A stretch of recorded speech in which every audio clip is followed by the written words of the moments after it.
আসসালামু আলাইকুম সবাইকে ওয়েলকাম করছি যুবরাজ খান আবির। আশা করি সবাই বেশ ভালো আছেন।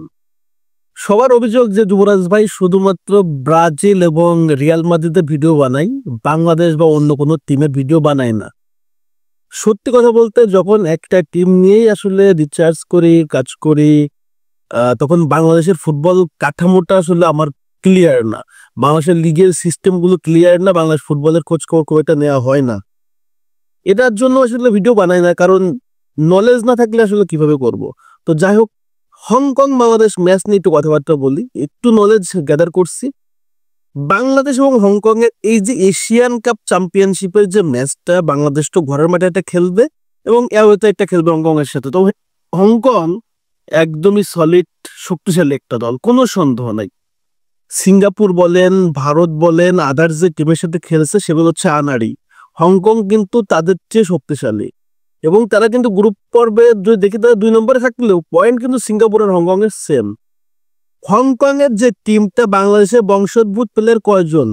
ফাহমিদুল, তারপর হচ্ছে জায়ান আহমেদ, তারপর হচ্ছে আমজা চৌধুরী, সামিদ সোম, 2 থেকে 3 জন। কিন্তু হংকং এর টিমের ম্যাক্সিমাম প্লেয়ারই ব্রাজিল, নিউজিল্যান্ড, জার্মানি, আয়ারল্যান্ডের প্লেয়ার। তার মানে হচ্ছে আপনারা বুঝতেছেন যে সেই প্লেয়ারগুলো, মানে ব্রাজিলের সাথে বাংলাদেশ খেলবে, জার্মানির সাথে খেলবে, খেলবে আয়ারল্যান্ডের সাথে, নিউজিল্যান্ডের সাথে। অর্থাৎ এই ফিজিক্যালিটি ফুটবলারদের সাথে বাংলাদেশ কোনোভাবে আসলে ডুয়েল জিততে পারবে না, এটা কোনোভাবে সম্ভব না। এবং তারা কিন্তু রেগুলারলি চায়না লিগে খেলতেছে এবং চায়নার টপ টায়ারে খেলতেছে। তো হংকং এর প্লেয়াররা একদম সলিড এবং তাদের কোচের কথা বলতে হবে, ম্যানচেস্টার ইউনাইটেডের এক্স প্লেয়ার। এবং হংকং রিসেন্ট পাসে যে ম্যাচগুলো খেলছে, লাস্ট ইয়ারে যদি দেখি, লাস্ট না কারেন্ট ইয়ারে তারা টোটাল 10টা ম্যাচ খেলছে, কম্পিটিটিভ ম্যাচ, এবং যেগুলো সব বিগ ম্যাচ। আমরা দেখছি কিছুদিন আগে ম্যানচেস্টার ইউনাইটেডের সাথে একটা ম্যাচ খেলছে, তারা চায়নার সাথে ম্যাচ খেলছে, জাপান, দক্ষিণ কোরিয়া, অর্থাৎ বিশ্বকাপে যারা খেলে তাদের সাথে কিন্তু খেলছে। যদিও তারা পাত্তা পায় না, তারপরে এই যে এক্সপিরিয়েন্স গুলা, এগুলো কিন্তু বাংলাদেশ বলেন, হংকং, সিঙ্গাপুরের সাথে বলেন, ভারতের সাথে তারা অনায়াসে জিততে পারে। সো হংকং টিম নিয়ে একটা বিশাল বড় প্রোফাইল আছে, তাদের কোচের প্রোফাইল অনেক বড়। তো সেই তুলনায় বাংলাদেশ টিমটা আসলেই খুবই ভালো না। অনেকেই বলতেছেন যে ভাই হংকং এর টিমের টোটাল মার্কেট ভ্যালু আর হামজার মার্কেট ভ্যালু সবচেয়ে বেশি। এগুলো আসলে ম্যাটার করে না, মাঠের খেলাটা ইম্পর্টেন্ট। মাঠের খেলাটায় হামজা চৌধুরী ছাড়া হংকংকে বিট করা খুব একটা সহজ হবে না। এখানে ব্রাজিলিয়ান প্লেয়ার আছে, এখানে জার্মানি প্লেয়ার আছে, আইরিশ প্লেয়ার আছে, তাদের সাথে ভাই মুখের বক্তব্য দিয়ে লাভ নেই। লাল সবুজের দেশ বাংলাদেশ এর আগে যখন হংকং এর সাথে ঘরের মাঠে খেলছিল তখন 1-0 গোলে হারছিল, এবং হংকং এর মাঠে যে হারছিল 2-0 গোলে, সে 2005-6 সালের কথা। আবার নতুন করে যখন হংকং আসছে, এখন কিন্তু বড় চ্যালেঞ্জ, এশিয়া কাপ চ্যাম্পিয়নশিপে টিকতে গেলে, খেলতে গেলে জয়ের কোনো বিকল্প নাই।